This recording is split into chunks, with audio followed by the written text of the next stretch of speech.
All right. Hello, everybody, and welcome a pre-recorded interview with the 2003 PBA U.S. Open winner EJ Tackett, who won his championship on Sunday to complete the Triple Crown.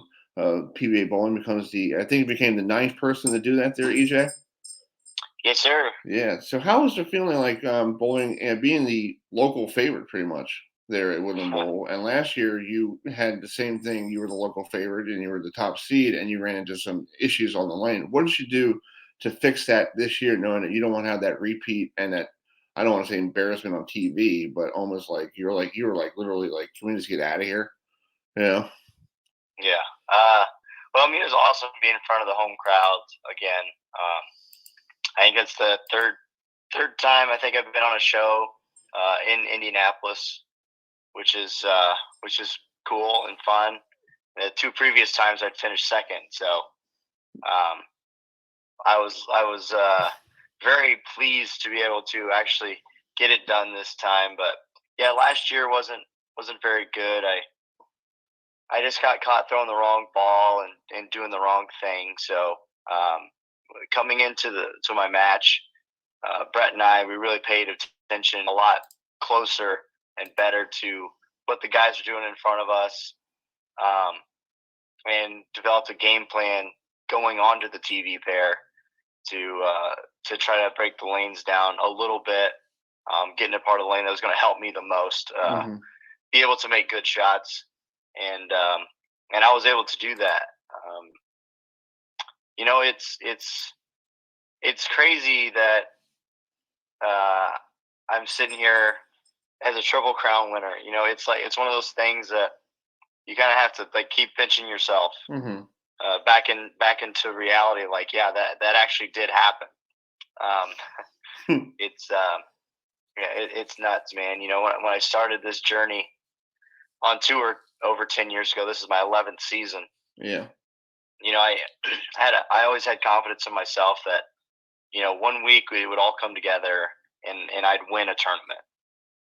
Yeah. And now I've won 17 times and 3 majors and Player of the Year, Rookie of the Year, Triple Crown. Like, it's crazy for me just to see like where my career's gone over the years. And even just about my career, there's sometimes I do have to like remind myself that I did all these things, because a couple of bad weeks you can forget it really fast. Yeah. I ran into you one time in Delaware. You were there a couple of years ago for that tournament before the COVID. It used to be like the Gene Carter Classic, whatever that one was. And I was outside, and this is a true story. I was outside on the phone with my friend or whoever, and you come out and you were just mad as hell. You were like, and you were screaming, and I was like, let it out, let it out, let it out. It's good to do, but that's something as a competitor, you do the same like me. You got to let it out so you feel and make you feel calm and relaxed. Because if you don't let it out, it's going to destroy your game. Yeah. I mean, sometimes you got to do that. We all try to be as professional as possible, and the paddock comes in handy a lot of times where we can go in our own little separate area and just let our frustrations out. That's true. That's true. Exactly. So when you started bowling, how did you start bowling? Did you, like me? I grew up watching the professional bowlers tour every Saturday afternoon, and that was like my religion during the winter time. I get done with bowling in the morning at youth bowling, come home, take my brothers off. Like, hey, you want to come out and play football? No, I'll be out at 4:30. Yeah, I'm watching bowling, and then they're like, how did you get started? Well, my dad bowled, or has bowled for a long time. He actually had his card at one point back in like the late '80s, early '90s. Okay. Bowled a bunch of regionals. He went out on tour one time for one summer on the summer tour, and he decided he didn't like being away from home.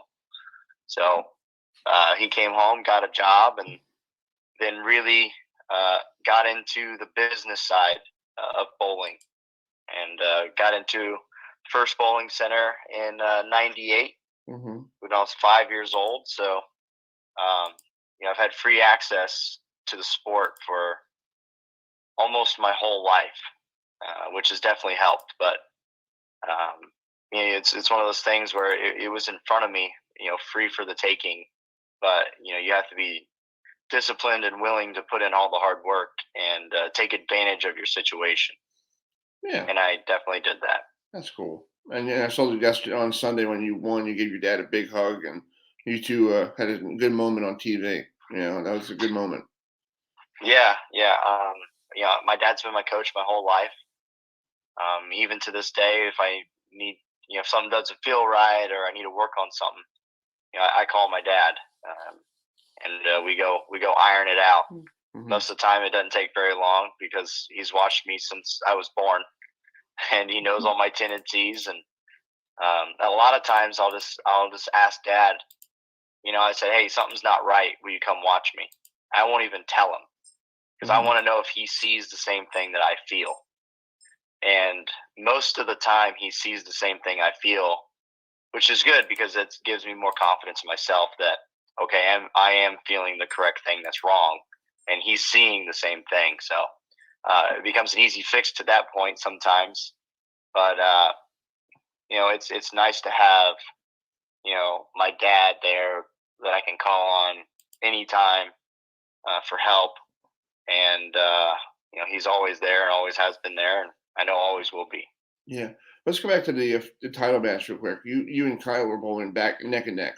You were tied going into the 10th frame. Kyle gets up, he gets a strike, and then he gets the I want to say the two, right between the nose, that big split. What was going through your mind saying, I got it. I just have to keep it between the lines and just get that strike or get to whatever I need, 3 pins or whatever, and I have it. What was going through your mind? And kind of like he just gave me an opportunity. Well, when Kyle split, Yeah. I was just sitting there thinking to myself, just give me an opportunity. And he did.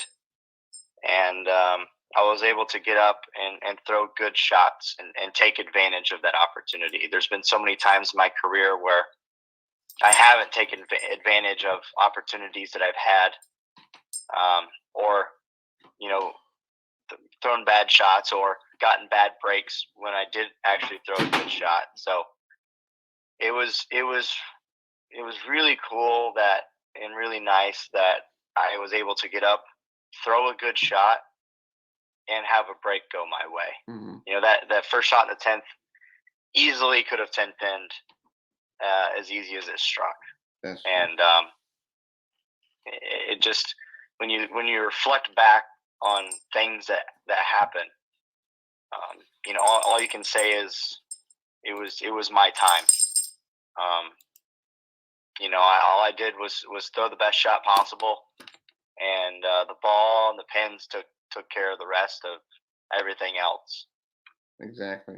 Well, EJ, thank you so much for taking some time this morning or this afternoon. I know you're getting ready for your next tour stop. You're in Missouri, right? You're in Missouri today. Yeah, I'm actually on my way there now. That's cool. All right. Well, drive carefully. I know there might be some ice out there or whatever. This weather's been weird this year. We haven't got any snow in the East Coast. It's ridiculous. It's actually not too bad right now. It's about 50 degrees. Okay. Cool. So not too bad. No ice anywhere around me at the moment. Anyway. Nice.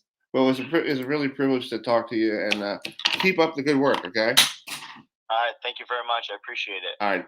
Let me hit the recording here. End the recording.